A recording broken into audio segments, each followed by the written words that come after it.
Gue nggak suka disebut influencer. Menurut gue konotasinya jadi negatif ketika dia nangis di sosial media segala macam, and then she call herself as an influencer. Working as a travel blogger itu mungkin nggak jadi kaya raya, tapi kita akan kaya akan pengalaman dan kita akan banyak pernahnya dibandingkan orang lain. Travel blogger Febrian. Tapi semenjak aku follow Instagram kakak, aku selalu punya semangat untuk hidup setiap hari karena aku melihat kakak lagi jalan-jalan kemana. Ada temen gue sendiri, lo dipiara sama siapa, sama tante mana, sama om mana gitu kan. Kok bisa jalan-jalan terus, ke luar negeri terus.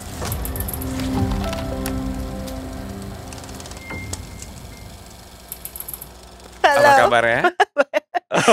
kita seakan-akan kayak udah lama nggak Udah lama ngobrol, ketemu ya, padahal udah lama nggak hari-hari. ketemu. Padahal hari-harinya diisi oleh Febrian juga. Tapi kamu menurut aku special ceritanya, karena kalau menurut kamu adalah Usda. Usda, bener, yang- utusan daerah, ya kan? Lah bener dong, utusan daerah yang tiba-tiba merantau ke Jakarta, terus menurut sebagian orang katanya, kok dia sukses gitu, sebagian orang, tapi kan sukses kan, levelnya kan macam-macam ya. Macam-macam, dan itu bukan sesuatu yang kamu nilai sendiri. Betul sekali. Iya kan? Jadi kamu lahir besar di Kuningan. Kuningan, Jawa Barat. Februari 88, 26 Betul, Februari. 26 Februari 1988. Wow, terus udah gitu kamu dari keluarga gede juga ya kamu? Cukup 6 bersaudara kan. Kalau zaman dulu kan banyak anak banyak rezeki. Kalau sekarang banyak anak gimana bayarnya gitu kan. Kalau misalnya orang zaman sekarang gitu gak sih? Iya kan, tapi ya zaman dulu ya banyak anak banyak rezeki. Jadi anak ketiga dari 6 bersaudara, satu cewek paling gede, sisanya cowok semua. Jadi kamu cowok paling besar? Cowok kedua paling besar. Cowok kedua paling besar, oke. Dan waktu dulu belum ada dong yang namanya travel blogger segala macam. Kamu di Kuningan ya? Di Kuningan. Kuningan tuh Jawa Barat ya, bukan Kuningan Rasuna Said ya? Betul, jadi kadang salah kayak, iya nih pulang kamu ke Kuningan, oh deket dong. Yang di Cirebon sana jauh. Jauh sebenarnya nggak jauh-jauh juga sih kan? Kalau zaman dulu sebelum ada tol, itu kalau misalkan mau pulang harus naik kereta dulu sampai ke Cirebon, habis itu baru naik mobil atau naik kendaraan umum gitu, bisa baru sampai ke Kuningan. Dan di Kuningannya pun bukan di kotanya, tapi di desanya lagi, ke sebuah desa kecamatan kali ya, namanya Cigugur. Oh wow, jadi benar-benar kamu anak dusun lah ya? Dusun bisa deh. Bener-bener yang dulu ke sekolah tuh naik angkutan pedesaan yang nangkel di belakang gitu. Terus kadang-kadang pulangnya kalau misalnya lagi penuh ya kita pulang jalan kaki, lewatin sawah, sungai, kayak kebun bambu gitu. Wow, itu apa dasar itu yang bikin kamu juga jadi suka sama nature? Kayaknya Kesini-sininya. deh ya, karena kan kita yang terjadi sekarang kebanyakan kan dipengaruhi oleh childhood memories ya. Nah waktu kecil memang, eee, paling sering diiming-imingi sama keluarga tuh, ayo cepet, kalau misalkan nanti nilainya bagus di sekolah, nanti kita akan jalan-jalan gitu. Terdekat jalan-jalan dari Kuningan itu, kita karena area pegunungan carinya pantai di Pangandaran, tempat di mana Ibu Susi berada ya. Gitu, jadi kita setiap tahun biasanya pasti ke Pangandaran gitu, terus habis itu ke sana ngelihat, "Oh bagus juga ya," gitu. Dari kecil tuh memang udah punya, keinginan untuk, ya suatu hari nanti mungkin bisa lihat pantai yang lain ya, yang ada di Indonesia, tapi nggak tahu karena nggak pernah, paling jauh ya ke Pangandaran. Wow, kalau naik gunung? Naik gunung, Gunung Ciremai, gunung tertinggi di Jawa Barat, ada di Kota Kuningan, Oh, dan waktu kamu SMA. dari kecil dan kemainnya ke sana? Yes, naik gunung, ke air terjun. Memang itu hiburannya kalau kita di kampung ya, sebagai utusan daerah, di daerah-daerah di Indonesia, itu kita hiburannya karena zaman dulu belum ada bioskop, belum nggak ada mall kayak di Jakarta, terus juga TV juga terbatas karena tergantung keluarga kali ya. Kalau keluarga aku dulu tuh memang di rumah, kalau mau nonton TV boleh, tapi harus yang rohani, dengerin lagu boleh, tapi harus yang rohani gitu. Jadi kalau misalnya, nonton TV terbatas, jadi ya udah kita ngapain ya, eee, mainnya ya udah main ke sawah. Misalkan ada padi yang baru habis dipanen kan masih banyak yang bekasnya tuh, bekas si padinya itu, ya kita loncat-loncat di situ, naik ke lumbung padi terus loncat ke bawah, and then kita mandi di Oh, sungai. wow. Sampai SM masih di sana, jadi ya masih mengalami udara yang bebas polusi, pemandangan yang segar, hijau dan biru setiap hari dengan udara yang enak sampai SMA. Wow, sampai SMA. Dan Sampai SMA. ke Jakarta waktu itu kamu yang pertama ya ke Jakarta dari keluargamu. Jadi sebelum kuliah tuh nggak pernah sama sekali ke Jakarta? Enggak, belum pernah. 2005 itu culture shock nggak waktu pindah ke Jakarta? Very, very. Karena di sana bener-bener nggak ada hiburan sama sekali, terus juga yang setiap hari kegiatannya ya monoton bisa dibilang tapi tidak membosankan ya. Ya. Sampai akhirnya pas ke Jakarta ini kan kaget ya, ngelihat kota besar dengan orang berjuta mimpi, dengan berjuta latar belakang, background, terus kuliah di London School of Public Relations Jakarta yang, mungkin anak-anak di sini zaman itu ke klub, terus pergi ke diskotik, ya nggak sih? Terus, ada yang narkoba juga Iya. ibaratnya gitu dan dulu sempat penasaran coba-coba narkoba juga ya, waktu zaman kuliah Mmm. gitu. Tapi ya untungnya tidak ketergantungan gitu, cuma penasaran aja. Sampai pada saat itu, satu titik habis, melakukan kegiatan narkoba gitu, Mmm. di suatu Mhm. tempat lah gitu. Mhm. Terus kayak lagi high-nya waktu itu terus kayak, "Ngapain ya gue ya? Pengen baca Alkitab ah, iseng banget pengen baca Alkitab." Terus kayak out of nowhere pengen baca Alkitab, jadi pas buka Alkitab udah kayak sinetron, kayak bener-bener pas buka Alkitabnya yang jatuh adalah foto keluarga, foto nikahan kakak gue. Terus habis gitu kayak, "Oh, I think this is the sign." And then the next day, aku pulang ke Kuningan, terus habis gitu, ketemu sama orang tua, pas kita lagi doa bersama, and then I told them, my parents and also my siblings gitu, bahwa, kemarin sempet kena narkoba dan segala macam. And then mereka bukan yang kayak marah atau gimana, tapi orang tua cuman bilang, "Ya udah kamu paling cuma penasaran dan kita tahu bahwa Tuhan jaga kamu di Jakarta," gitu. Jadi, ya ini kamu pulang ke sini dan cerita ke kami aja berarti itu udah suatu, apa namanya, kemajuan buat kamu untuk kamu mau berubah. Dan puji Tuhan kuliah, lulus 3 tahun setengah, karya ikutan semester pendek segala macam dengan IPK 3,7. Wow, kamu ngambil apa tuh waktu itu? Komunikasi massa. Komunikasi massa, tapi malah kamu sempat udah kerja nyanyi ya? Udah sempat. Selama waktu kuliah itu? Betul, karena gini, we're not coming from a wealthy family. Kita dari, very simple family yang ada di Kuningan, orang tua kita cuman punya rumah makan kecil-kecilan aja, ya kadang ada yang beli, kadang enggak gitu ya. Jadi ya memang pas kuliah pun, sebuah keputusan yang besar untuk keluarga karena kita harus jual motor, and then berantem sama adik-adik karena kayak, "Lah lo jual motor kita ke sekolah naik apa?" Gitu kan. Karena kita bedanya cuma setahun-setahun gitu, terus cuman I step up to the family dan bilang ke my parents bahwa, "Anaknya papi dan mami ini belum ada yang sarjana gitu, kayaknya I have to pursue, eee, this career ke Jakarta dan jadi lulus kuliah sarjana, at least anak dari keluarga kita di kampung yang sederhana ini ada yang bisa sarjana," gitu, membanggakan Mmm. keluarga gitu kan. Wow. Padahal sih dalam hati kecil pengen jadi penyanyi gitu. Jadi jadi udah maksa nih ke keluarga, udah mau pindah ke Jakarta aja diam-diam, daftar ke London School, beli formulir, ngumpulin dari uang, jajan di sekolah Rp150.000 waktu itu formulirnya Mhm. online. Terus habis itu, coba daftar dan keterima di London School. Terus habis gitu kita jual motor, pas udah Heeh. keterima terus orang tua tuh sebenarnya gini, "Udah kamu lulus SMA, nanti kamu kursus aja otomotif, habis gitu kamu kerja di bengkel. Habis kerja di bengkel, nanti sorry, terus nanti habis itu kamu bisa jenjang karirnya bisa punya bengkel," gitu kan Iya. ibaratnya. Cuman gue nggak mau kayak, "Enggak, eee, karena if I want something, I have to work really hard for that," gitu kan, Mhm. apapun caranya. Dan waktu itu aku mikirnya bahwa kesempatan pasti lebih banyak di kota besar Mhm. dibandingkan di Kuningan gitu. Terus akhirnya maksa kuliah di Jakarta lah, terus sambil kuliah karena orang tua juga nggak bisa support full, Mhm. jadi akhirnya, I promise to them kayak, "Ya udah, nanti aku kerja di Jakarta, cari apa yang bisa dikerjain ya." Akhirnya waktu itu kerjanya jadi penyanyi wedding. Penyanyi wedding. Penyanyi Kamu wedding. sebelumnya udah bisa nyanyi? Dari kecil memang nyanyi di gereja, Oh, oke. tuh. Oke Dan oke. waktu SMA sempat maksa ikut Indonesian Idol, tapi nggak Mhm. dapet juga, ya puji Tuhan. Karena kalau misalnya udah dari SMA mungkin nggak lulus sekolah dulu ya, Iya gitu. iya iya. Ya memang semua udah ada Yang ininya. ini yang kamu cerita soal Rio Febrian? Iya, jadi waktu kecil, itu kan kita nonton TV ada Asia Bagus zaman dulu kan. Ya. Terus Rio Febrian keluar sebagai pemenang. And then I told my parents gitu and also my siblings kayak, "Eh lihat deh itu namanya sama mirip, kayaknya gue bisa deh jadi penyanyi juga gitu kayak dia." Kayak and then membuat nama Indonesia harum kalau ikutan Asia Bagus gitu kan. Makanya pas ada Indonesian Idol pas SMA kayak, ikutan kali ya gitu, mencoba-coba. Sampai akhirnya dulu di sekolah tuh, sampai satpam sekolah aja kalau misalkan ketemu tuh kayak setiap hari ke sekolah, "Idol," dipanggilnya Idol. Karena dia tahu waktu itu, eee, jadi my dad, si papi ke sekolah bawa surat izin, kasih ke satpamnya gini, eee, "Pak, ini anak saya Febrian dari kelas 24 misalnya, dari Mhm. kelas 24 dia nggak bisa sekolah ya seminggu ke depan, dia Mhm. lagi ikutan Indonesia Idol gitu di Bandung.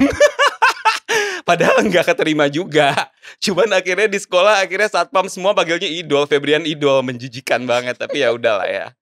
Ya Febrian that's the Idol. story, heeh. Terus gimana ceritanya kamu menyanyi akhirnya tuh bisa jadi travel blogger? Wow, ini cerita yang sungguh, bisa dibilang bisa jadi inspirasi buat orang lain juga. Karena gini, eee, taking the first step itu biasanya keluar dari comfort zone sesuatu yang sangat sulit untuk dilakukan. Waktu itu, gue udah nyaman banget. Aku udah nyaman dengan nyanyi wedding, segala macam, kayak mendapatkan penghasilan setiap bulan udah 2 digit gitu. Wow. 2 digit pada saat itu ya, meskipun awalnya memang cuma 150.000 dibayar, tapi lama-lama kan naik terus kan. Ya. Sampai akhirnya, di satu titik, eee, aku ngerasa bahwa environment-nya udah cukup toxic. Orang-orangnya kayak, ya di setiap apapun pekerjaannya pasti ada yang namanya sikut-sikutan. Mereka ingin terlihat, eee, paling baik di antara yang terbaik misalnya gitu. Jadi udah nggak nyaman lah gitu. Satu ketika aku lagi traveling ke daerah Nusa Tenggara Barat. Oke. Jadi di situ di Nusa Tenggara Barat ada satu pulau namanya Pulau Kenawa, Ah, bukan kalau yang di Bajo kan ada tuh juga mhm, Pulau Kenawa kan, ini Kanawa kalau nggak salah, mhm. apa kebalik pokoknya, antara 2 itulah, Kenawa atau Kanawa di NTB. Itu dia Virgin Island, nggak ada population, bener-bener kecil, kayak cuma ada bukit, dan kalau malam-malam nih ya, kalau kita lagi jalan-jalan ke sana, malam-malam waktu itu, kalau sekarang sih udah rame. Waktu itu, sekitar tahun 2014, 2015, kalau malam-malam kita bahkan kayak di Life of Pi gitu. Kita main air di laut itu dia berfluoresensi. Wow, Bagus oh banget, bagus it's banget. magical, beneran kayak, "Hah, ada ya di Indonesia kayak gini?" Gitu kan. Kamu liburan aja kan Lagi ini? liburan sama teman-teman rame, Ya, terus habis gitu ada terus? beberapa emang kayak temennya siapa, malam-malam lagi api unggun, di tenda sebelah, ada satu mas-mas, namanya Mas Alexander Sriwiono. Ah, Tahu nggak Mas Alexander enggak. Sriwiono? Jadi beliau itu ternyata adalah seorang psikolog dan juga career coach. Dulu dia punya acara di Cosmopolitan FM juga Mhm, untuk ngomongin tentang career coach gitu. oke. Terus dan kita nggak tahu siapa yang ada di situ, temennya siapa, jadi ngobrol aja lagi api unggun gitu malam-malam. Terus, turn out Mas Alex ini adalah seorang career coach dan psikolog. So I ask him, "Mas Alex, kira-kira dari traveling, jalan-jalan kayak gini kita bisa menghasilkan nggak ya?" Tiba-tiba aja tuh? Tiba-tiba aja, karena aku udah bener-bener penat banget dengan, pekerjaan yang environment-nya udah toxic Ya. banget, kayak udah nggak nyaman lah gitu di nyanyi wedding waktu itu. Sikut-sikutan segala macam, sampai akhirnya si, Mas Alex bilang, "Menurut kamu gimana?" Dia tanya balik, karena dia diajak ngobrol tuh enak banget, kayak suaranya tuh kayak guided meditation gitu loh, Mhm. kayak bener-bener yang kayak, "Halo, apa kabar?" Yang gitu loh. Jadi kayak ASMR dong? iya, ASMR, kayak gue bilang, "Gue harus nanya sesuatu deh ke dia," gitu. Terus abis itu dia bilang gini, kata Mas Alex, "Menurut kamu bisa nggak?" Terus aku bilang, "Bisa." Dia cukup kaget, dia bilang gini, "Oke, kalau menurut kamu bisa dan kamu tidak ada keraguan menjawab hal ini, berarti you gonna make it," dia bilang gitu. "Apapun itu pekerjaannya." "Oh gitu Mas?" "Iya, karena semua berasal dari diri kita. Kita yang kontrol hidup kita, apapun semua pengaruhnya dari luar, tapi keputusan selalu ada di kita," dia bilang gitu. "Gitu ya Mas?" "Iya, but you have to do it 100%. You cannot do it, half-half gitu, 50%, 50%." "Maksudnya gimana Mas?" "Oke, sekarang kan kamu pekerjaannya nyanyi." Jadi kita udah ngobrol tuh sebelumnya. Kamu pekerjaannya nyanyi dan kamu juga mau dapat, penghasilan dari jalan-jalan. Dua-duanya bisa menghasilkan. Tapi kalau kamu mengerjakannya setengah-setengah, hasilnya setengah-setengah. Tapi kalau kamu mengerjakannya 100%, hasilnya akan 100%. So you have to do it 100% supaya resultnya 100% as well. So you have to quit singing and then start pursuing your career as a travel blogger atau apapun yang berhubungan dengan travel. Pulang dari situ ke Jakarta, aku bilang sama semua agen yang biasa nawarin untuk, nyanyi wedding gitu, "Sorry banget, aku nggak bisa, aku nggak akan lanjutin lagi, semua jadwal yang udah ada akan aku selesaiin, tapi aku tidak akan nyanyi wedding lagi." Tahun Karena berapa tuh? tahun 2015 atau Oke, 2014 gitu ya. oke. Terus habis gitu, eee, aku akan berhenti, terus aku akan jalan-jalan. Dari situ mulailah start, jalan-jalan ke Bromo, ngelihat hashtag Instagram, waktu itu udah ada Instagram Mhm kan, mhm mhm. hashtag Bromo, terus ada orang yang fotonya bagus, terus habis itu belum ada direct message waktu itu. Mhm. Komen, "Halo, saya Febrian dari Jakarta, ini nomor telepon saya mau ke Bromo, gimana ya caranya Mas? Soalnya kalau saya lihat di, Google, infonya tidak lengkap." Janjian sama Mas ini namanya Mas Naufal, halo Mas Naufal kalau nonton. Jadi si Naufal ini akhirnya jadi teman. Terus, kita ketemu di Surabaya, dia bilang janjian aja, tukeran nomor akhirnya, long story short kita janjian ketemu di Surabaya, dari Surabaya, kita naik kereta ke Malang, dari Malang dia ketemu sama teman-teman yang ternyata di sana anak-anak kuliah yang di Malang gitu, dan mereka suka fotografi dan travel juga. Akhirnya kita ketemu sekitar ada ber-20 orang kayaknya, di sebuah, coffee shop, and then kita janjian untuk berangkat ke Bromo bareng-bareng naik motor. Oh, Jadi dari situ, mulai kenalan sama mereka dan akhirnya kita mulai, travelling around Pulau Jawa lah, naik Merbabu, naik gunung mana gitu. wow. Terus dengan, uang yang ibaratnya aku cuma punya dari hasil nyanyi wedding, semuanya, eee, aku pertaruhkan ibaratnya modalnya nih gitu ya, Iya. modalnya untuk mulai travelling nih gitu. Travelling, terus coba ke Jogja, ke Banyuwangi, kemana ke Bali, sampai ke Kalimantan, semuanya backpacking. Kita naik kapal Wow. pelni, terus habis gitu, naik kapal feri, nyebrang ke Sumbawa, segala macam, sampai akhirnya sekitar 1 tahun tiba-tiba ada telepon masuk, eee, "Halo, dengan Febrian ya?" Gitu. Oh iya, waktu itu udah mulai ngeblok juga kan, karena Mhm. mulai ngeblok segala macam. "Oh iya," gitu, "kita dari Indonesia Kaya," gitu. "Oke, ada apa ya?" Gitu. "Iya, kita lagi mau bikin acara di YouTube kita. Kita baru mau memulai, acara di YouTube kita dan mau membesarkan YouTube kita. Kita mau bikin acara namanya Jurnal Indonesia Kaya. So Mmm. basically we're gonna talk about Indonesian culture and traditions," gitu. "Tertarik nggak ya?" Bentar ya saya pikir-pikir dulu." Brengsek nggak? "Bentar ya saya pikir-pikir dulu," kayak Padahal setahun udah padahal ngabisin setahun duit udah tuh. ngabisin duit tuh. Ya nggak ngabisin juga sih, soalnya kan nebeng di rumah teman siapa, setiap kayak misalkan, oke 2 minggu di Jogja tapi nebeng di Iya kosan teman, terus habis iya. gitu ke Lombok, nebeng di rumah teman seminggu kita naik Rinjani segala macam gitu. Jadi, eee, budgetnya juga sangat minim karena ya makannya juga numpang, tidurnya juga numpang gitu ya. Terus, tapi dari situ akhirnya aku bilang gini, aku inget banget, "Oke," Mas Teguh, namanya Teguh, "Teguh, eee" mungkin aku bisa, tapi aku lagi mau naik Gunung Merbabu dulu ya. Mungkin 1 minggu lagi aku baru pulang ke Jakarta, boleh nggak? Gitu. "Oh ya udah nanti sampai Jakarta ikut audisinya aja," gitu. Oh ya udah. Oke, akhirnya naik Merbabu, turun, terus habis gitu pulang ke Jakarta, ikutanlah audisi di sebuah PH Mhm. untuk jadi host acara ini. Terus ditanyakan, "Udah biasa nge-host kan Mas Febrian?" "Oh ya udah biasa," padahal belum pernah. "Iya udah biasa kok," gitu. "Oh ya udah," gitu. Tapi kan mereka ngelihat, credibility-nya dari, I've been traveling around Indonesia for a year, nulis di blog, share di Instagram segala Iya. macam kan, kayak, "So this guy is actually really move from one place to another every time," gitu, Legit lah legit gitu. gitu. Terus Mhm. akhirnya, "Oh ya udah oke," audisi and I believe that audition juga turn out really bad, Mmm.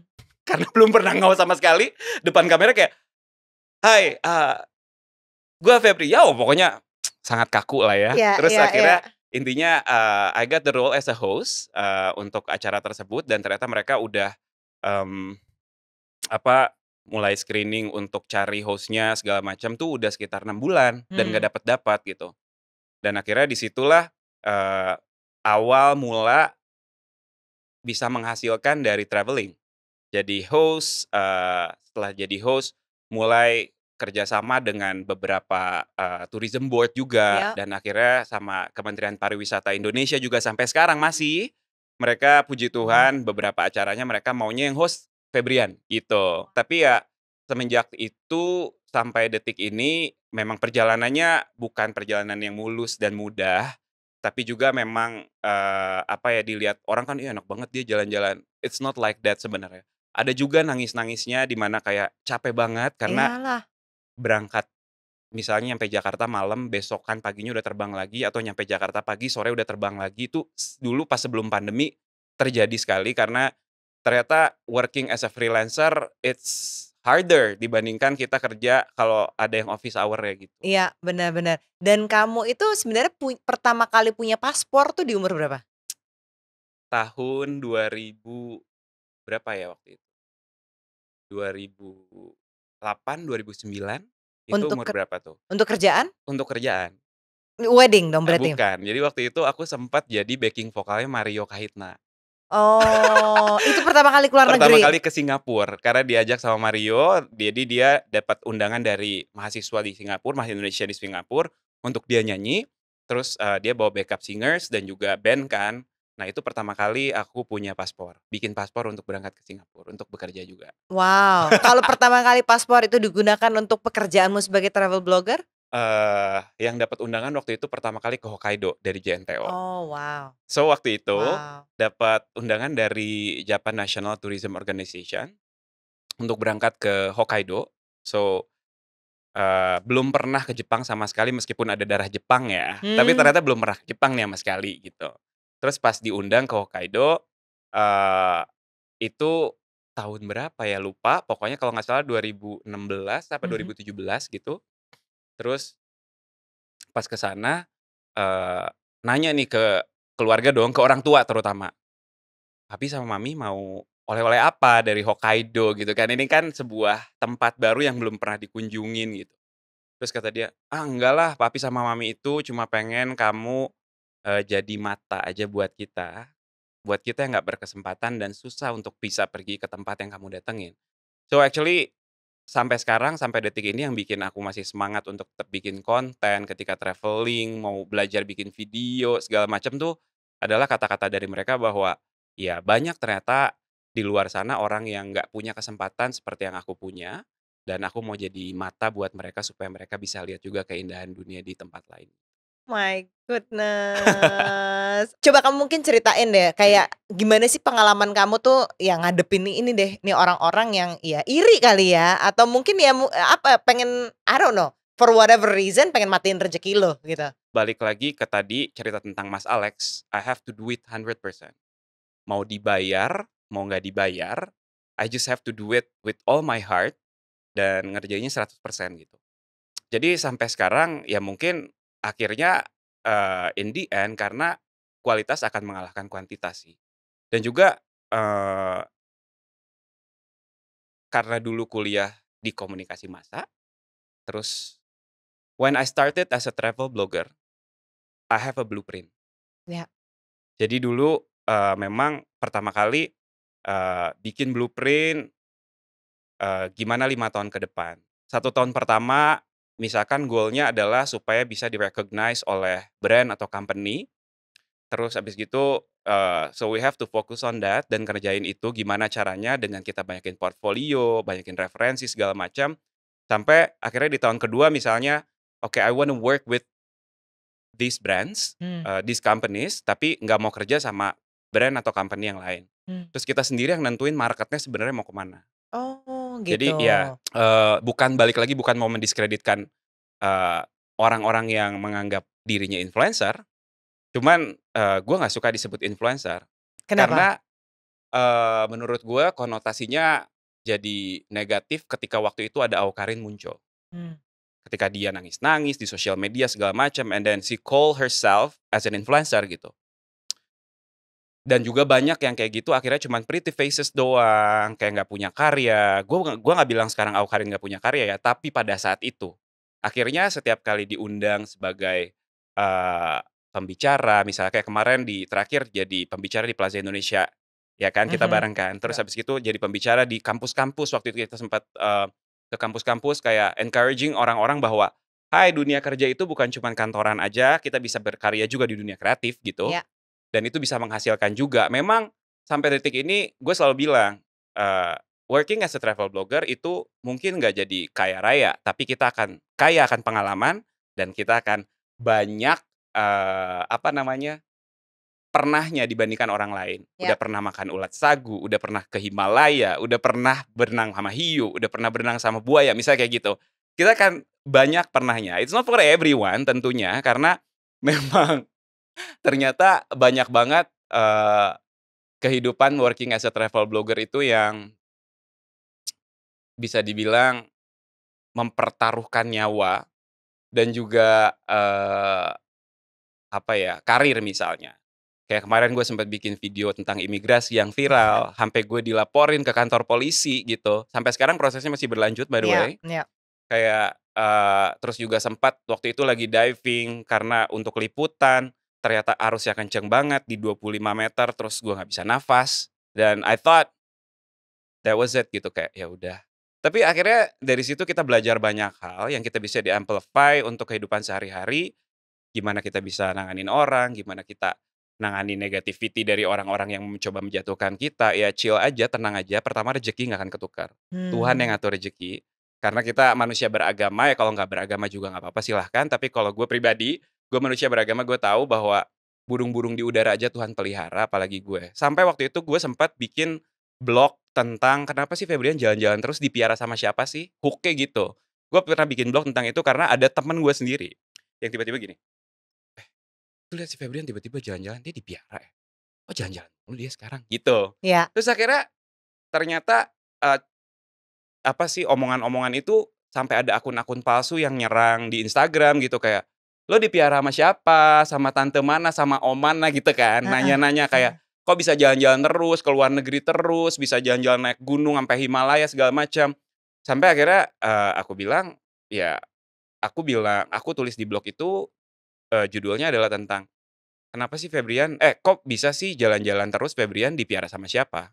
Iya. Jawabannya dipiara sama Tuhan. Karena ya gitu, karena kalau kita fokus sama diri kita dan kita ngerjain sesuatu 100%, you gonna make it. Waktunya kapan cuma Tuhan yang tahu.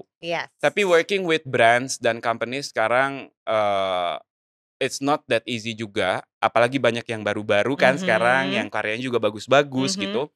Tapi ya kalau kita bisa maintain quality dan kita stay authentic to who we are, jadi ya dengan sendirinya pasti brand dan company akan mau kerja sama dengan kita. Mhm. Contohnya deh gini, dari dulu ada masanya kenapa, brands itu lebih mau bekerja sama dengan blogger, instead of selebriti.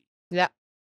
Karena kita blogger itu, eee, kita selevel dengan orang-orang yang jadi audiens kita.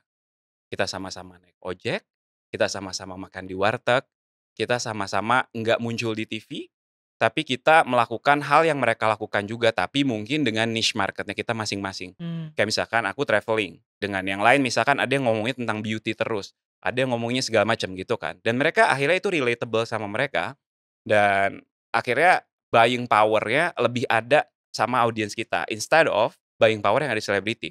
Karena sebagai masyarakat nih kita ngelihat ya, bahwa, "Oh iya ya, kalau selebriti yang ada di billboard, yang ada di TV kita ngelihatnya ke atas."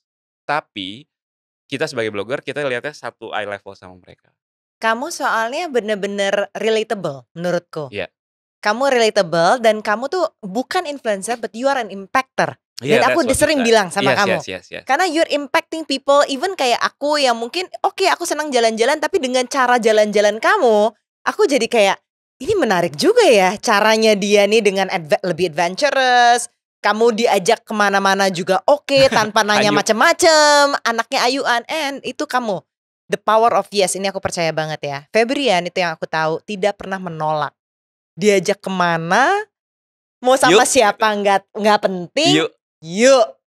Worst case scenario kamu kenyang, kamu dapat teman baru, dah. Dan Yes itu is yes. not actually a bad thing gitu kan. That power of yes yang kamu punya itu actually take you all over the world literally. Exactly, dan juga selain The Power of Yes, aku suka bilang, aku pernah baca buku namanya, The Power of Now. Also, Now. ya The Power of Yes and The Power of Now. The Power of Now ini, yang membuat kita lebih maju satu langkah dari orang lain, dan kebanyakan orang-orang di dunia ini mungkin ya, eee, setelah dilihat dari research dan segala macam juga bahwa banyak orang yang, "Nanti deh nanti deh nanti deh," gitu kan. Dan juga nggak berani taking the first step. Jadi, gue selalu bilang kayak, "Kalau nggak sekarang, kapan lagi?" Dan aku selalu bilang ke teman-teman yang lain juga misalkan yang, "Iya nih, lagi banyak deadline kantor, entar aja deh," kayak, "Tapi kalau nggak dikerjain sekarang, nanti weekend lo nggak bisa jalan-jalan loh." Juga ya. Iya, you have to do it now. The power of now. I like that a lot. Aku pengen, kita ngomongin soal aku tahu kamu ada tadi kamu sempat nyebut soal imigrasi, aku nggak mau masuk ke kasusnya karena sampai saat ini masih berjalan kan. Yes. Cuman aku mau kasih tahu gimana impactful kamu ternyata. Karena seketika kamu sharing tentang pengalaman pribadi Iya loh, iya, ya, dan ini tidak benar-benar menyindir satu institusi, tidak. tapi benar-benar pengalaman pribadi yang ngelewatin satu orang yang kebetulan ada di border control, that's it, Iya, ya kan? Sebenarnya seperti itu.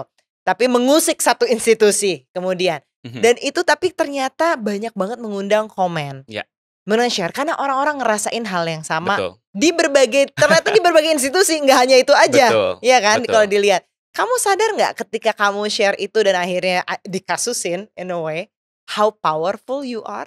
Enggak, sama sekali. Jadi gini, I always consider myself as, apa ya, as a person, orang biasa aja dan nggak pernah mau compare myself with other people juga, nggak pernah ngelihat orang dari background-nya apa gitu. Jadi ya biasa aja, tapi ternyata seperti itu relatable untuk semua orang kan.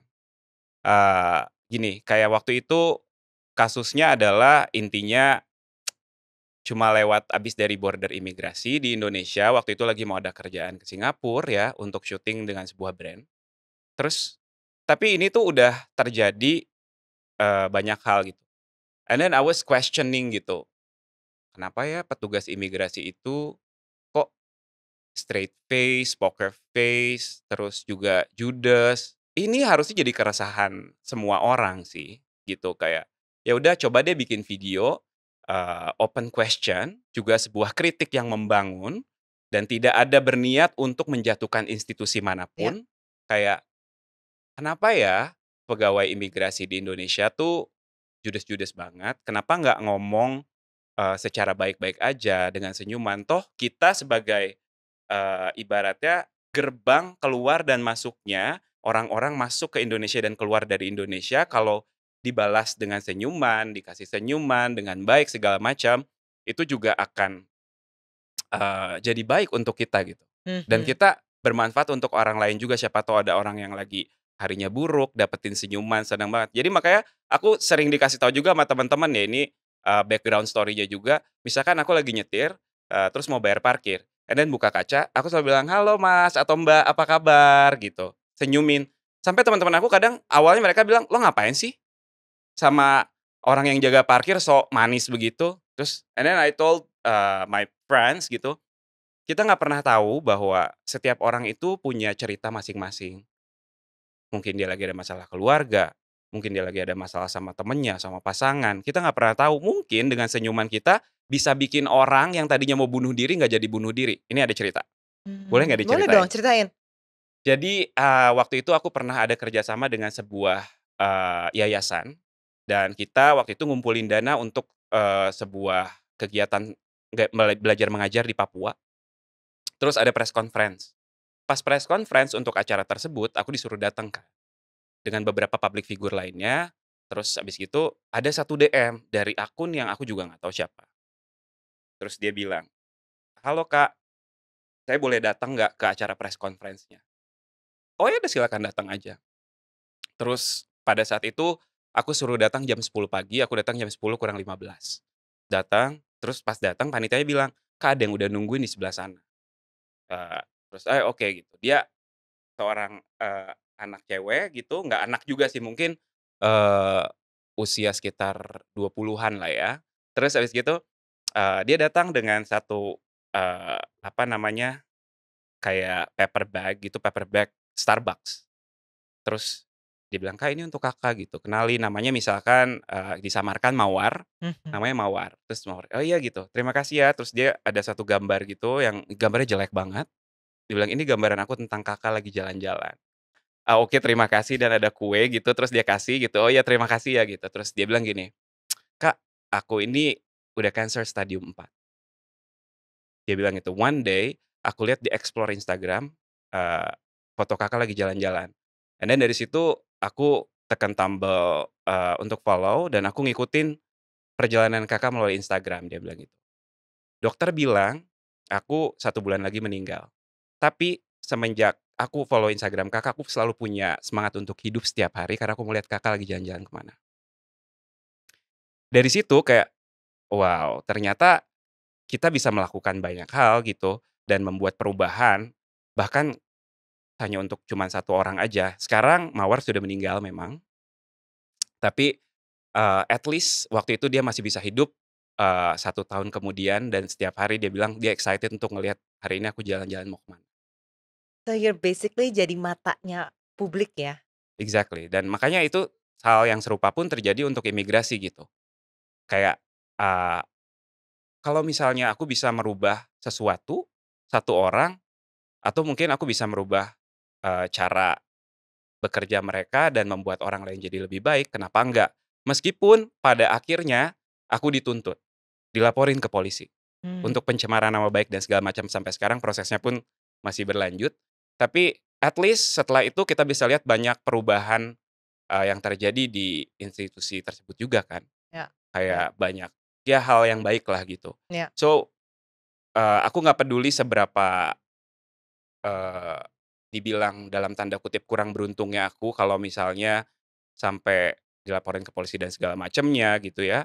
Tapi at least, I can make a change gitu, Ya, and a change yang lebih baik untuk bukan cuman orang lain, diri sendiri, tapi juga bisa sebuah negara mungkin. mudah-mudahan dan itu lebih ke karakter kita juga ya. Ya, Karena kan sebenarnya petugas imigrasi itu kan adalah orang pertama yang kalau kita baru masuk, orang yang kita temuin, orang Indonesia yang kita temuin secara resmi, ya kan? Jadi ketika kita tuh nggak welcoming, itu tuh bisa jadi presiden buruk untuk satu negeri gitu loh. Orang Indonesia jutek banget ya cuman gara-gara satu orang oknum misalnya. Itu yang juga kita nggak pengen sebenarnya ya. Jadi ya. mudah-mudahan dengan cerita kamu ini, dengan kasus kamu ini bisa membawa bisa berdampak positif. Yes, amin, terima kasih, dan mudah-mudahan kasusnya cepat selesai juga ya. Cabutlah laporannya, Pak. Cabutlah Pak, tolonglah. Tolonglah, masih ini nggak tahu apa ininya dampaknya Febrian. Tapi Febrian, Kak, aku mau nanyain ke kamu ya. Yes, Kamu dengan kamu udah ngelihat begitu banyak keindahan dan traveling itu kan bukan sesuatu yang enak sebenarnya, menurut aku tuh capek loh. capek capek, it is tiring. Apalagi lu traveling buat kerja, buat di kamera, itu lebih capek lagi. Capek banget. Itu yang orang nggak tahu tuh sebenarnya. Bikin traveling program tuh capek gitu Mhm, intinya. mhm. Tapi kan lu udah ngeliat banyak banget, ya kan? What is like your takeaway? Banyak banget sebenarnya dan yang bisa ambil ketika kita traveling ya, kayak kita bisa mendapatkan banyak pelajaran yang nggak bisa kita dapetin secara akademisi. Hmm, Karena, ya itu dia, pertama mungkin dengan ngelihat banyak hal kayak gitu, aku jadi feeling content, hmm, ngerasa, "Oh, I am more than enough." Ngelihat banyak hal yang ternyata banyak yang, orang jadinya ibaratnya mungkin lebih kurang beruntung dari kita, atau enggak kenyamanan yang kita punya sekarang, itu juga, udah nyaman banget kalau kita ngelihat ketidaknyamanan yang kita rasakan ketika traveling misalnya. ya, Misalkan lo lagi, ada tugas kemana waktu itu, pas mhm, lagi wawancara apa, tidurnya di mana. Can you imagine kayak lo udah experience itu, ketika lo pulang ke Jakarta, lo akan kayak lebih appreciate apa yang lo punya, ya banget. kan? Jadi, dari semua traveling ini, gue cuma bisa bilang bahwa, gue jadi stop comparing myself with other people, Ya, terus juga stop comparing anything, kayak ya everything basically. Jadi apapun itu, gue nggak mau untuk compare dengan apapun, mencoba untuk melihat, hal baik dari apa yang terjadi. Karena kebanyakan dari kita, sampai detik ini mungkin aku juga masih belajar untuk tidak komplain, tapi, eee, untuk bisa melihat sesuatu dari sisi baik. Misalnya contoh, kayak kita duduk di sini, kita tuh bisa dilihat dari 360 derajat kan. Ada perspektif dari sebelah sini, dari sebelah belakang, dari samping, dari kanan, kiri, semualah. Nah, kalau misalkan kita cuma mau ngelihat dari satu sisi aja, selalu sisi yang buruk misalnya, akan sesuatu, ya itu yang akan kita lihat terus. Contoh termudah adalah waktu itu aku pernah pergi ke India. hmm, Jadi waktu pas ke India, waktu itu tentunya kita semua mungkin yang nonton di sini juga ngelihat bahwa India adalah negara yang kotor. India adalah negara yang menakutkan, apalagi untuk wanita. ya. Banyak sekali berita-berita tentang kasus raping lah, orang yang diperkosa, dirampok, segala macam. Bahkan waktu itu sebelum aku berangkat ke India, aku ketemu dengan satu teman yang pernah ke India, cewek. Dia bilang gini, "Feb, lo yakin mau ke India?" "Iya, kenapa sih?" Gitu. Terus kata dia, Lo tahu nggak dia ceritain, gue tuh keracunan. Gue tuh waktu di sana gue dirampok. Malam-malam gue lagi tidur, gue digedor, gue mau diperkosa, sampai segala macam kayak gitu.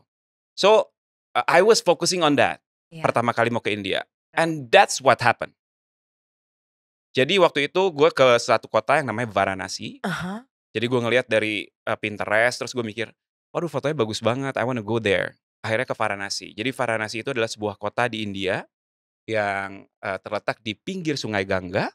Utara selatan itu ya? Dia tuh lupa deh gue antara, kayaknya selatan deh kalau Oke. nggak salah. Eh. Karena waktu itu gue landing di Kolkata, mau coba naik kereta nggak dapet, akhirnya terbang. Oke. Terbang ke Varanasi. Terus dari Varanasi itu, gue di situ ngelihat indah banget. Cuman I was focusing on those things yang temen gue bilang. Keracunan lah, dirampok lah segala macam. Akhirnya ya handphone gue hilang.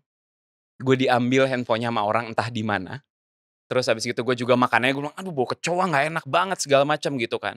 Sampai serius, akhirnya gue balik tuh ke Jakarta. Terus gue gini, gue tuh suka banget sama Varanasi karena very festive. Menurut gue it's a beautiful mess gitu. Terus gue belajar banyak hal banget, tapi kenapa gue nggak suka? Akhirnya gue belajar bahwa, oh oke, gue harus balik lagi gitu.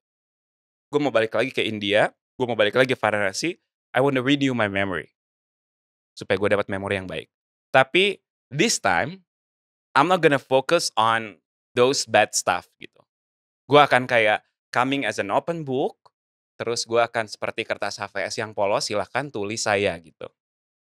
So I was coming back to India, to Varanasi, alone, tinggal di sebuah hostel, and I learned so many things, and I met so many incredible people as well, yang baik banget, very kind-hearted, terus akhirnya gue jadi suka banget, dan gue tahu bahwa India memberikan gue pelajaran bahwa if I have bad memories about something, I have to go back and renew that memory, become a beautiful memories.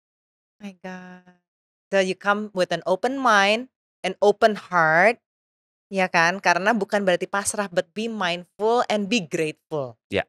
Dengan lu ngasih kesempatan kedua kepada Varanasi, Betul. akhirnya you create your own beautiful memory. That's who you are. Lo tuh orangnya memang sangat open minded dan sangat open hearted.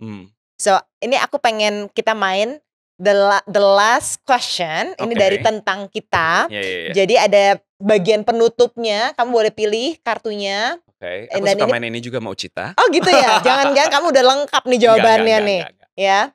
Nanti kalau ini ganti kata permainan dengan obrolan ini aja. Oke, jadi kamu pilih. Kita ambil satu kartu ya. Ya, satu aja. Okay, and then you read it. Tentang penutup nih.